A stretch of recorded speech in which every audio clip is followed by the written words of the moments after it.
হুসাইন রাদিয়াল্লাহু তাআলা আনহুকে ঘোষণা দেওয়া হলো, ও হুসাইন, আপনি হলেন নবীজির দৌহিত্র। হুসাইন রাদিয়াল্লাহু তাআলা আনহু যে আমার নবীজির দৌহিত্র, এবং আমার নবীজি পাক জবান মুবারকে বলেছেন হুসাইন রাদিয়াল্লাহু আনহু ওনার মধ্য দিয়ে আমার বংশ জারি থাকবে। হুসাইন, আপনাকে আমি অনুরোধ করব, এখানে আপনাকে ডেকে নিয়ে আসা হয়েছে, ইতিহাস খুলুন। হোসেনকে ডাকা হয়েছিল যুদ্ধ করার জন্য নয়। যুদ্ধ করার জন্য যদি হতো তার পরিবার নিতেন না, 6 মাসের আলী আসগরকে সাথে নিতেন না। যুদ্ধ করার জন্য ডাকা হয় নাই। 60 থেকে 80,000 মতান্তরে 1 লক্ষের বেশি চিঠি চলে আসলো কাছে, আমরা আপনার কাছে বায়াত হতে চাই। আজ বায়াত অস্বীকার করতেছেন না? বায়াত অস্বীকার করছেন। ও হোসেন রাদিয়াল্লাহু আনহু, আমরা কুফার মানুষ, বস্তার মানুষ, আমরা আপনার কাছে বায়াত হতে চাই। নবীজির দৌহিত্র হিসেবে খেলাফতের বায়াত আপনার কাছে আমরা গ্রহণ করতে চাই।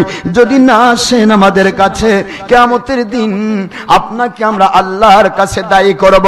হযরতে হোসেন রাদিয়াল্লাহু আনহু বায়াত করানোর উদ্দেশ্যে, খেলাফতের ডাক দেওয়ার উদ্দেশ্যে বসরাতে গেলেন। আপনারা সকলে ইতিহাস জানেন, ইতিহাস বলার সময় হবে না ভাইজান। চলে গেলেন, অনেক সাহাবী, বৃদ্ধ সাহাবী ছিলেন, তাদের কাছ থেকে তিনি পরামর্শ নিলেন। পরামর্শ নেওয়ার পরে চলে গেলেন। সেখানে যাওয়ার সময়ে যে ঘটনাটা ঘটলো, অনেক বড় মারাত্মক একটা ঘটনা। হোসেন রাদিয়াল্লাহু আনহু যখন চলে গেলেন, একবারে ফিনিশিং কথা বলছি, চলে গেলেন। যাওয়ার পরে একটি জায়গায় যাওয়ার পর দেখা গেল ওনাকে চতুর্দিক থেকে হুর বিন ইয়াজিদ রিয়াহি, নাম কি? হুর বিন ইয়াজিদ রিয়াহি, সে ছিল ইয়াজিদ বাহিনীর সেনাপতি, সমস্ত তার বিশাল বড় বাহিনীর লিডার, সেনাপতি এসে ঘেরাও করে বলল, ও আল্লাহর নবীর দৌহিত্র, আপনাকে আমরা ঘেরাও করেছি। ইয়াজিদ বাহিনীর কাছে আপনি পরিপূর্ণ, সম্পূর্ণরূপে আপনি ঘেরাওয়ের মধ্যে পড়ে গেছেন, আপনি আক্রান্ত হয়েছেন। কেন? ও হুর বিন ইয়াজিদ রিয়াহি, কি এমন অপরাধ আমি করেছি, আমাকে কেন তোমরা ঘেরাও করছো? ইয়াজিদ বিন রিয়াহি বলেন, আমরা জানতে পারি নাই, শুধু এতটুকু জানি উনি প্রস্তাব দিয়েছেন আপনার নিকটে, উনি যেটা করতে চান সেটা করতে দিতে হবে। আর আপনি যে খেলাফতের ডাক দিচ্ছেন, খেলাফতের ডাকটা আপনি বন্ধ করে দেন। এই প্রস্তাবটুকু যদি আপনি মেনে নেন, আপনাকে রাজকীয় হালতে আপনাকে পুনর্বাসন করা হবে। নাউজুবিল্লাহ পড়বেন না? আপনাকে এমপি, মন্ত্রী, বাদশার মতো আপনাকে জীবিকা দান করা হবে। হোসেন রাদিয়াল্লাহু আনহু বললেন, আমার নানাজানের কথা, আমার নানাজানের সে ইসলামকে বিক্রি করে দিয়ে আমি বাদশার রাজ্যে জীবন যাপন করবো রে হুর বিন ইয়াজিদ রিয়াহি। এটা কেমন করে তোমরা চিন্তা করলে? আমার নানা জানের ইসলামকে টিকে রাখার জন্য আমার গোটা জীবন আমি দিতে প্রস্তুত রয়ে গেছি। হুর বিন ইয়াজিদ রিয়াহি, তুমি কি বুঝতে পারো নাই? তোমার কি একবারও ওই কথা স্মরণ পড়ে না? আমার নানা জান বলেছিলেন, যারা আমার আওলাদদেরকে ভালোবাসলো তারা যেন আমি নবীকে ভালোবাসলো। তুমি নবীর উম্মত দাবি করে, কেমন করে নবীর উম্মত দাবি করে নবীজির আওলাদকে তুমি ধ্বংস করতে চাও? তাকে কেমন করে তুমি অ্যারেস্ট করতে চাও? এত বড় ক্ষমতা তোমাকে কে দিল? হুর বিন ইয়াজিদ রিয়াহি বলে, ও আল্লাহর নবীর দৌহিত্র, আমি কিছুই জানতে চাই না, তবে আমি এতটুকু বলবো, আমি ইয়াজিদের দ্বারা আক্রান্ত। এই মুহূর্তে যদি আপনাকে আমি ছেড়ে দেই, ইয়াজিদের কাছে আমি অ্যারেস্ট হয়ে যাব। আপনি মেহেরবানি করে একটু কৌশল করতে হবে। রাতের অন্ধকারে আমি টান খাটাচ্ছি, চতুর্দিকে তাবু খাটাবো, আর আপনি রাতের অন্ধকারে পালিয়ে যাবেন। আপনি মদিনায় ফিরে যাবেন। আমি বলবো যেভাবে বোঝানো দরকার এজিদকে আমি বুঝাবো। হযরত হুসাইন রাদিয়াল্লাহু আনহু বলেন, এতে মনে হয় উপকার হবে না, তারপরেও তুমি যখন আল্লাহ এবং আল্লাহ রাসূলের পক্ষ নিয়েছো রে হুর বিরিয়াজিদ রিয়াহি, আমি আমার আল্লাহর কাছে দোয়া করি আমার আল্লাহ যেন তোমাকে হকের পক্ষের মুজাহিদ বানিয়ে জান্নাতি বানিয়ে দেয়। সেনাপতি হযরত হুসাইন রাদিয়াল্লাহু আনহুর কাছে হেরে গেলেন, তিনি অস্ত্র ধরবেন না। রাতের বেলা হুসাইন রাদিয়াল্লাহু আনহু সবাইকে নিয়ে হাঁটা শুরু করলেন। সকালবেলা হতে দেখা যায় যেখান থেকে হাঁটতেছেন সেখানেই ঘুরতেছেন। দিনে দিনে 3 দিন চলে গেল। 3 দিনের মাথায় হুর বিন ইয়াজিদ রিয়াহি বলে, হুজুর আপনি কি জাননি? উনি বললেন, আমি তো হাঁটতেইছি, কিন্তু আমার আল্লাহ পাক রব্বুল আলামিন এই ময়দান থেকে আমাকে বাহিরে বের করছেন না। ডাক দিলেন একজন মুরব্বিকে, মুরব্বি, এই এলাকার মানুষ আপনি মনে হয়? হ্যাঁ বাবা। ঠিক আছে, জায়গাটার নাম কি আপনি বলতে পারেন? মুরব্বি বলতেছে, আল্লাহর বান্দা, এর নাম কুফা নগরীর বিশাল বড়, অনেক বড় নদীর তীর, এর নাম হচ্ছে কারবালা। জোরে বলুন সুবহানাল্লাহ। হুসাইন রাদিয়াল্লাহু আনহু দু চোখের পানি ছেড়ে দিয়ে বলে, রে আমার পুরা পরিবারের মানুষেরা, আমার স্ত্রী শহর বানু, আমার সন্তান আসগর আলী আকবর, আমার যাবতীয় ভাইয়েরা, আমার পরিবারের যে 70-72 লোক তোমরা আছো, আমার নানাজির মুখ মুবারক দিয়ে আমি শুনেছি কারবালার ময়দান হবে আমার নবীজির উম্মতের জন্য আমার কুরবানি কবুল হওয়ার জায়গা। আমি যেতে পারবো না, হাজার চেষ্টা করলে আমি এই জায়গা ছাড়তে পারবো না। ও আমার পরিবারের মানুষেরা, আপনারা পালিয়ে যান, আমি যেতে পারবো না। সব ছোট্ট আলী আকবর, আলী আসগর, সমস্ত পরিবারের মানুষেরা, তার সৎ ভাইয়েরা, তার চাচা, বিভিন্ন আপনজনেরা, তারা সকলে বলতে লাগলো, যেখানে আল্লাহর হাবিবের দৌহিত্র কুরবানি হবে ওই জায়গা ছেড়ে আমরা পালিয়ে যাব না।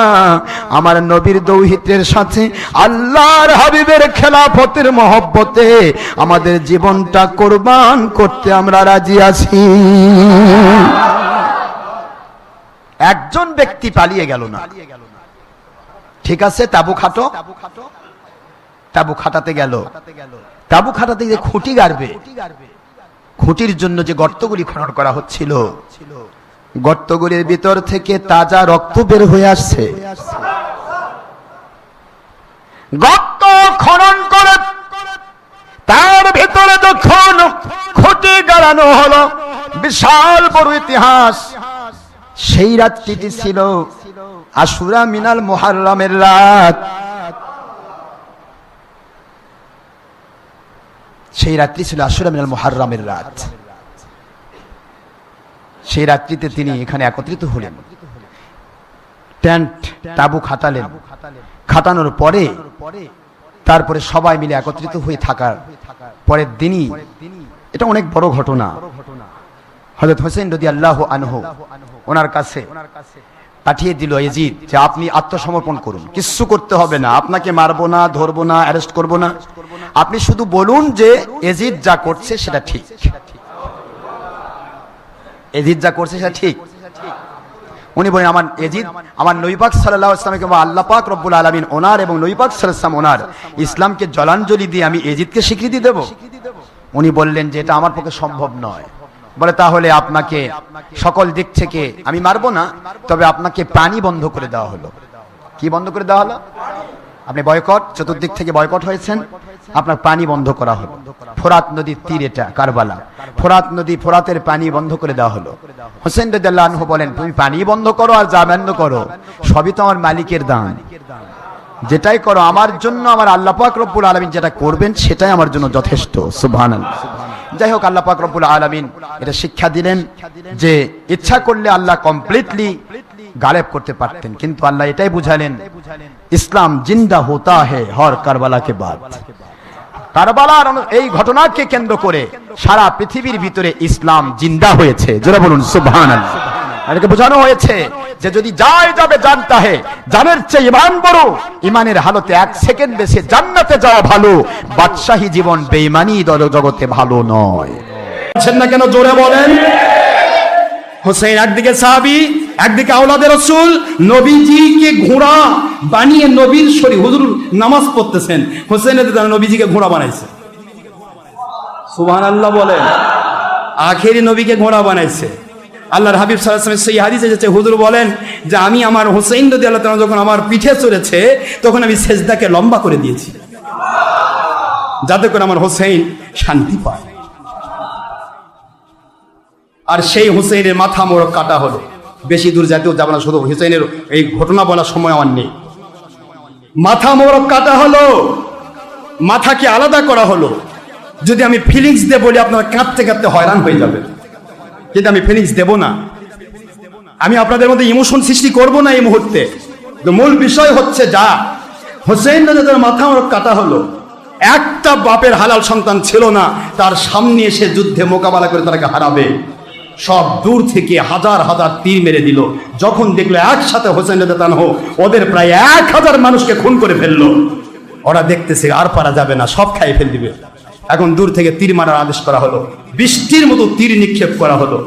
তারপরে হোসেন রাদিয়াল্লাহু তাআলা তীর নিয়েও তিনি দীর্ঘক্ষণ দাঁড়িয়ে থেকে আল্লাহ এবং আল্লাহর হাবিবের তাসবিহ করলেন। সুবহানাল্লাহ। সেই হোসেন রাদিয়াল্লাহু তাআলার মাথা মোড়ক কাটা হলো।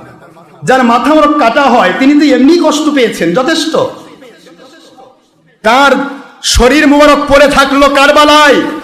মুখস্থ রাখেন, কোথায়? কারবালা, কুফা, ফোরাত। কারবালায় থাকলো শরীর মোবারক। শরীর মোবারকের কাছে কাউকে যেতে দেওয়া হলো না, কারণ ওই সময় ওখানে কেউ সাহাবী নেই, সাহাবী সব মদিনায়। কথা কি বুঝতে পেরেছেন? প্রায় 300 কিলোমিটার দূরে, এত দূর থেকে কোন সাহাবী? তখন তো ইয়া নেই যে কি ঘটতেছে। সাহাবীরা সবাই জানে যে তিনি প্রায় 1 নয় 2 নয় প্রায় 60,000 পত্র পাইয়া দাওয়াত পেয়ে, খলিফা খেলাফতের দাওয়াত পেয়ে তিনি গিয়েছেন, তিনি আদরে আছেন। কিন্তু তার কাছে চিঠি লেখার তো কেউ নেই, চিঠি পৌঁছতে তো লাগবে কয়েকদিন। কথা কি বুঝতে পেরেছেন? 10 দিন চিঠি বুঝতে লাগবে। হোসেন রাদিয়াল্লাহু তাআলার শরীর মোবারককে সৎকার করার কেউ নাই, পড়ে রয়েছে। আপনার আমার শরীর মোবারক থাকলে 2 দিনে গন্ধ ধরে পচে যাবে। হোসেনের শরীর মোবারক রাখা হলো 10ই মুহররম। মুখস্থ রাখেন, কত মুহররম? কত মুহররম? আশুরা মিনাল মুহাররমে শরীর মোবারক কারবালার সেই ফোরাতে উনি সহ যাবতীয় যত আল্লাহর ওলিরা ছিলেন, হোসেন রাদিয়াল্লাহু তাআলার সাথে যারা সাহাবীরা ছিলেন সকলের ডেড বডিটা ওখানে পড়া থাকলো। হোসেন রাদিয়াল্লাহু তাআলার মাথা মোবারক কাটা হলো, মাথা মোবারক কেটে কাটা হলো। তার পরিবারের সমস্ত মহিলাগুলোকে, হোসেন স্ত্রী সহ মহিলাগুলোকে, এবং জ্বরে আক্রান্ত হযরতে জয়নুল আবেদিন রহমতুল্লাহ আলাইহি জ্বরে আক্রান্ত ছিল তাঁবুর ভিতরে, তারা দেখতে পায়নি। আমার আল্লাহ কয় দেখতে পাবি না, কারণ ওনার মাধ্যমেই হোসেনের মধ্য দিয়ে আমি পৃথিবীতে আমার আওলাদে রাসূল জিন্দা রাখবো। জোরে বলুন সুবহানাল্লাহ। তো জয়নুল আবেদিন রহমতুল্লাহি আলাইহি তিনি অসুস্থ ছিলেন, জ্বরে আক্রান্ত। এই জ্বরে আক্রান্ত লোকটিকেও আগুনের তাপ দেওয়া হলো। সমস্ত ট্যান্টগুলি, মহিলাদের ট্যান্টের মধ্যে আগুন জ্বালিয়ে দেওয়া হলো। মহিলাগুলো বের হতে হতে তাদের সমস্ত বোরকাগুলিতে আগুন লেগে গেল। তাদের শরীরের কিছু মানে ক্ষত বিক্ষত পুড়ে গেল। এই সমস্ত মহিলাগুলোকে নিয়ে তারা বন্দি করলো। পাশাপাশি ঠিক এই মাথাটা উল্লাস করে কেটে নিয়ে যাচ্ছে, উল্লাস করে এই কাফের বাহিনী কেটে নিয়ে যাচ্ছে, নিয়ে গিয়ে কোথায় দামেস্ক সিরিয়া আর কোথায় কারবালা। কথা কি বুঝতে পারতেছেন আপনারা? সেখানে মাথা নিয়ে যাওয়া হলো। দামেস্ক সিরিয়াতে আছে ইয়াজিদ, আর কুফার শাসনকর্তা বানাইছে তার শালক উবাইদুল্লাহ বিন জিয়াদ, জারস সন্তান। কথা বলছেন না কেন জোরে? অবৈধ সন্তান। এইটাকে বানাইছে সে এখানকার শাসনকর্তা। একে অর্ডার দিয়ে কলকাঠি নারী আন্দাবাস। যখন হোসেন রাদিয়াল্লাহু তাআলা ইন্তেকাল করলেন, শহীদ হয়ে গেলেন, ওনার শরীর মোবারক কোথায় থাকলো? কারবালায়, কুফার নিকটে। কোথায় ইরাক, কোথায় সিরিয়া? বুঝতে পারতেছেন নাকি আপনারা? 1000 মাইল দূরে সিরিয়ার দামেস্কে নিয়ে যাওয়া হলো তার মাথা মোবারক। এই যে এতদিন চলে গেল, মাথা থেকে শুধু সুগন্ধি বের হচ্ছে, কোনো দুর্গন্ধি বের হয় না। শরী মুবারক পড়ে থাকলো, কিন্তু কেউ সৎকার করার নাই। ওই সময় এজিদ বাহিনী এত বেশি টপে ছিল যে কেউ যদি হুসেনের পক্ষে কথা বলে তাকেও তারা কতল করত। আমার কথা কি বোঝা যায়? কেউই ছিল না। ওইভাবেই উত্তপ্ত বালুকা রাশির উপরে হুসেনের শরী মুবারক পড়ে থাকলো, সৎকার কেউ করেনি। দেখেন, খুব খেয়াল করে। মাথা মোবারক নিয়ে যাওয়া হলো এজিদের কাছে। এজিদের কাছে মাথা পৌঁছার পূর্বে সাহাবায়ে কেরাম কিছু ছিল, তাদের সামনে এজিদ অভিনয় করতেছে, হাই হাই, আমি তো হোসেনকে খুন করার অর্ডার করিনি, আমি তো এরকম হুকুম করিনি। আরে কি করলো, মানে ওই মানে মায়া কান্না। আমার কথা কি বুঝতে পেরেছেন? মায়া কান্নায় আপ্লুত হয়ে গেল। সাহাবায়ে কেরাম সবাইকে দেখাচ্ছে যে আমি এজিদ, আমি হোসেনের পক্ষে, কখনো এজিদের মারার পক্ষে আমি ছিলাম না। কেন তাকে মেরে ফেলা হলো, কেন শহীদ করে, ওখানে বলতেছে। আর ওবায়দুল্লাহ বিন জিয়াদ তো কুফাতে, কথা বুঝতেছেন আপনারা? ওকে তো অর্ডার করেছে চিঠির মাধ্যমে, সেই চিঠিটা পর্যন্ত সে ওবায়দুল্লাহ বিন জিয়াদ রেখে গেছে, ও চিঠি পর্যন্ত দলিলে রাখা হয়েছে। ওবায়দুল্লাহ বিন জিয়াদ চিঠি লিখে রেখেছে যে কোন চিঠিটা এজিদ আমার কাছে পাঠাইছিল, এবং এজিদ লিখেছে যদি হোসেনকে খুন করতে না পারিস তাহলে আমি তোকে খুন করব। নাউজুবিল্লাহ বলবেন না? এখানে মায়া কান্না জ্বলল। সাহাবায়ে কেরাম বা নিকটস্থ মানুষেরা ভাবলো, বাপ রে, এজিদ কি ভক্ত হুসেইনের। কথা বলেন না কেন? এই মায়া কান্নার ইতিহাসটা নিয়ে সে কুলাঙ্গার এজিদ বাহিনী বাংলার ওহাবি খারেজি বা 73 ফিরকার বেঈমান, এই বেঈমানেরা বলতেছে, কয় যে উনি কি কান্নাকাটি করেছে উনি মরে যাওয়ার পর। আরে তোরাও তো কান্দিস, কিন্তু তোদের কান্নাটা কেমন? তোরাও তো অনেক সময় দেখি নেতা মরে গেলে কান্দা, কারণ নেতা যান তারপর খুশি হয়। কি কথা করছেন না কেন জোরে? প্রশ্ন হচ্ছে, এটা রাজনীতি, এটা কি নীতি? রাজনীতিতে এগুলি চলে। রাজনীতিতে এমন চলে, নিজের ছেলেকে খুন করবে অন্যের শরীর চাপে দেওয়ার জন্য, এটা রাজনীতি। এই এজিদ এই কাজটাই করেছিল। সে গোপন সূত্রে চিঠি লিখেছে, খুন করার আদেশ দিয়েছে, না খুন করলে তো খুন করব। আবার উপরে মায়া কান্না দেখাচ্ছে, হোসেনের খুব প্রিয়। এই ইতিহাসটা তারা বের করে কয় যে উনি হোসেনের বিরুদ্ধে ছিল না। নাউজুবিল্লাহ জোরে বলেন। দ্বিতীয় নম্বর, হোসেন। আপনি বলেন তো, বাংলাদেশ সরকারের আদেশে যদি কাউকে খুন করা হয়, ওই খুনটার দায়ী সেই খুনিটা একা নাকি সরকারও? মানে কথা কোনো কি হলো বলেন? কেন সরকার হবে? কেন কেন হবে? আদেশ, একই অপরাধ। তো সে হলো তখন খলিফা দাবিদার, কুলাঙ্গার। তাকে তো ইসলামী শরিয়ার খেলাফত বলা, খলিফা বলা হয়নি।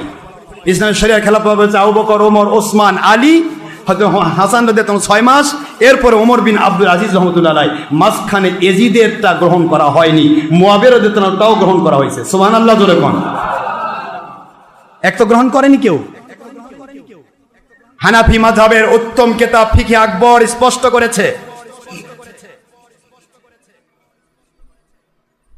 ইবনে কাসিরের মধ্যে খারেজিদের উন্নত মানের আলেম যিনি ইবনে কাসির তাফসীর লিখেছেন, যিনি বেদায়া ওয়ান নিহায়া লিখেছেন, তিনি স্পষ্ট করে লিখে রেখেছেন, এজিদের কাছে যখন মাথা আসলো, দেখেন সাহাবায়ে কেরাম সব চলে গেছে, 1-2 জন সাহাবী আছেন মাঝখানে, ও আর বুঝতে পারেনি সাহাবী হয়তো আছে, সব তো চলে গেছে, দরবার খালি।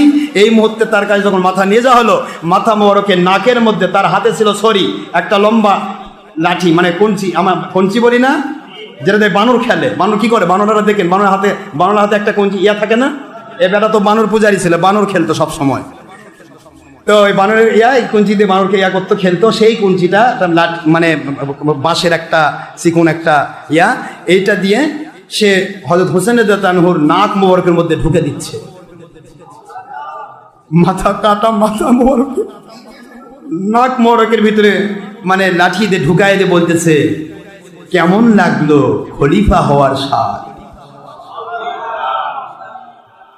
খলিফা হওয়ার স্বাদ যারা করবে তাদেরকে এই পরিণতি আমি করব। এটা এজিদের কথা। কার কথা? এই কথাটা শুনে ও তো ভেবেছিল যাদের কাছে আমি মায়া কান্নায় করেছিলাম তারা বোধহয় নেই, সব চলে গেছে, কারণ সে বিদায় দিয়ে দিয়েছে সবাইকে। কিন্তু লাস্টে 1 জন না 2 জন ছিল, তারা ওই মায়া কান্নার ওই শ্রবণকারী। সে বলল, এজিদ তুমি এত খারাপ তা তো আমরা আগে জানতাম না। তুমি কিছুক্ষণ আগে মায়া কান্না করলে, যে আখেরি নবীর দৌহিত্রের বিপক্ষে আমি ছিলাম না, আর এখন মাথা মোবারক আসলো আর তুমি কত বড় স্পর্ধা তোমার, যেই নাক মোবারকে, যেই কপাল মোবারকে, যেই মুখ মোবারকে আখেরি নবীর চুম্বন মোবারক করেছে, বারবার হুজুর চুম্বন করেছে, সেই মাথাটা প্রতি তুমি একটু সম্মানও দেখাতে পারলে না, বরং তুমি তোমার হাতের এই বানর খেলা ছড়িয়ে দিয়ে তার নাকের মধ্যে গুদাচ্ছ। এজিদ, তোমার সব কিছু স্বীকার করতে পারি, এটা স্বীকার করতে পারলাম না তুমি এজিদ ন, তুমি হোসেইনের দুশমন। এই হলো এজিদ। আপনারা বলুন তো, হোসেইন রাদিয়াল্লাহু তাআলার পক্ষে ছিল এজিদ না বিপক্ষে ছিল? এগুলি ইতিহাস। আল্লাহর দয়া হলো 40 দিন যখন হলো, অর্থাৎ 10ই মুহররম শাহাদত হলেন, 10ই মুহররম থেকে একেবারে 40 যখন খিলাফ হলো, সেদিন এরা ছেড়ে দিল ওই মহিলাগুলোকে। কাদেরকে? বাবার কথা কন না কেন? যাদেরকে অ্যারেস্ট করেছিল তাদেরকে ছেড়ে দিল। হোসেন রাদিয়াল্লাহু তাআলা আনহু, ওনার মাথা মোড়ক দামেস্কেই দাফন করা হলো। দামেস্কে ওনার দুই জায়গার দাম, দামেস্কে মাথা মোড়ক আর কারবালার ময়দানে ইয়াতে আপনার কুফাতে তার দেহ মোবারক। কথা কি বুঝতে পেরেছেন আপনারা? তো দামেস্কে ইরাকে হলো ওনার শরীর মোবারক, ইরাকে কোথায়, আর দামেস্কে সিরিয়াতে ওনার মাথা মোবারক।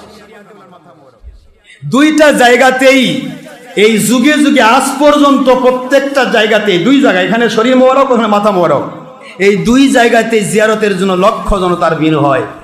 এ বাংলার এজিদ বাহিনী বাতিল ওহাবি খারেজির গোষ্ঠী, লিনলজ্জ বেহায়ার জাত, তোমাদের গডফাদার, তোমাদের আব্বার আব্বা, দাদার দাদা এজিদের কবরে কয়জন যায় জিয়ারত করার জন্য?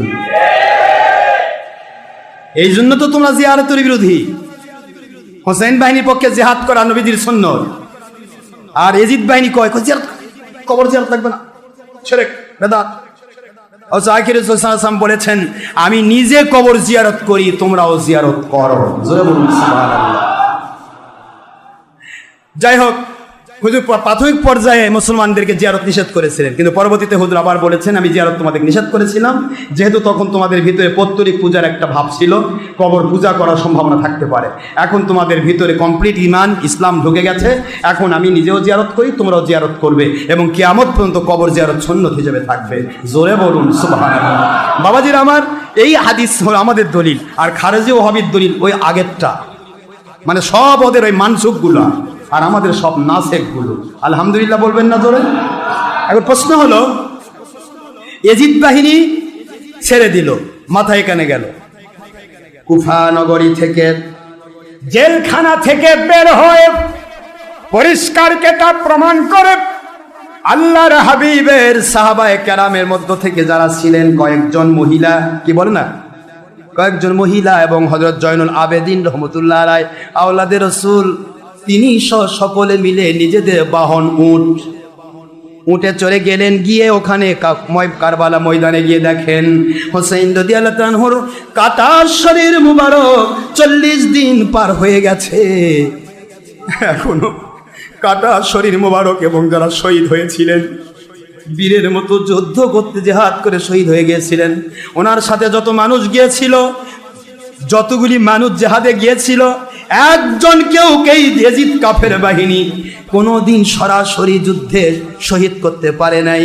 সকলেই একটার পর একটা শত শত বাহিনী যখন খেয়ে ফেল দিচ্ছিল, সকলকেই তারা দূর থেকে শত শত তীর মেরে দিয়ে তাদেরকে ধরাশায়ী করেছিল। এই বীর পুরুষগুলো, তারা যে কাটা কাটা মাথা, এই কাটা মাথাগুলো, সব মাথাগুলো তো আলাদা হয়ে গেছে, শরীর শুধুমাত্র ধরগুলি পড়ে রয়েছে। এই প্রত্যেকটা বডি, একটা বডিও এই 40টা দিন ধরে সূর্যের আলোক রশ্মি গ্রহণ করলো এবং মাটির উপর পড়ে থাকলো। বালুকারা শীত আগুনের মতো গরম হয়, মরুভূমির বালু, কিন্তু একটি শরীর মুবারকের কোনো পরিবর্তন ঘটে না। আল্লাহু আকবার বলুন। একটি শরীর মুবারকের কোনো কোনো প্রকার পরিবর্তন হয় না। এজিদ বাহিনী বলেছিল এদের মাথা কেটে ফেলা হলো, এরা এই মরুভূমির মধ্যে জনমানবহীন জনমানব শূন্য এরিয়া, এই এরিয়ার ভিতরে এরা পড়ে থাকবে। দুনিয়ার এই সমস্ত মরুভূমির নেকড়ে বাঘগুলো ওরা পাগল মানুষ খাওয়ার জন্য এই বডিগুলো ছিঁড়ে ছিঁড়ে খাবে, এটা এদের সবচেয়ে বড় শাস্তি হবে। আমার মালিক বলে, রে এজিদ বাহিনী, মানুষ যতই মুসলমান দাবি করুক, যদি তার ভিতরে কুফরি ঢুকে যায়, ওর উপরে পর্দা পড়ে যায়, চোখ থাকে না, যারা আল্লাহর জন্য শহীদি মর্যাদা পায়, ওদের শরীর কোনো কুকুর জন্তু জানোয়ার তো দূরের কথা, কোনো পিপিলিকা দূরের কথা, মাটি পর্যন্ত খাওয়া আমি আর আল্লাহর নবী এবং আল্লাহ পাক বলেন আমি আল্লাহ আর আমার নবী হারাম করে দিয়েছি। জোরে বলুন সুবহানাল্লাহ। হযরতে হোসেন রাদিয়াল্লাহু আনহুর সমস্ত ফ্যামিলি মেম্বারেরা সকলে মিলে ওখানে তারা একটা দোয়ার আয়োজন করলো, দরুদ সালামের আয়োজন করলো। এখানে তারা নিজেদের বাহন ছিল উট, কি ছিল বলেন? উট জবাই করলেন। কোন দিন? 40 দিনের পর। কোন দিন পর বাবাজি? 40 দিনের পরে উট জবাই করলেন। জবাই করা উট পুরা এরিয়ার মধ্যে মানুষদেরকে দাওয়াত দেওয়া হলো। এই যে খাওয়ানোর ব্যবস্থা করা হলো, হুসাইন রাদিয়াল্লাহু আনহুর ইন্তেকাল শহীদি মর্যাদা এবং তার সাথে যারা শহীদ হয়েছে তাদের 40 দিন পরে খাওয়ানোর ব্যবস্থা করা হলো। এইটাকে বলা হয় মুসলমানদের 40 জোরে বলুন সুবহান।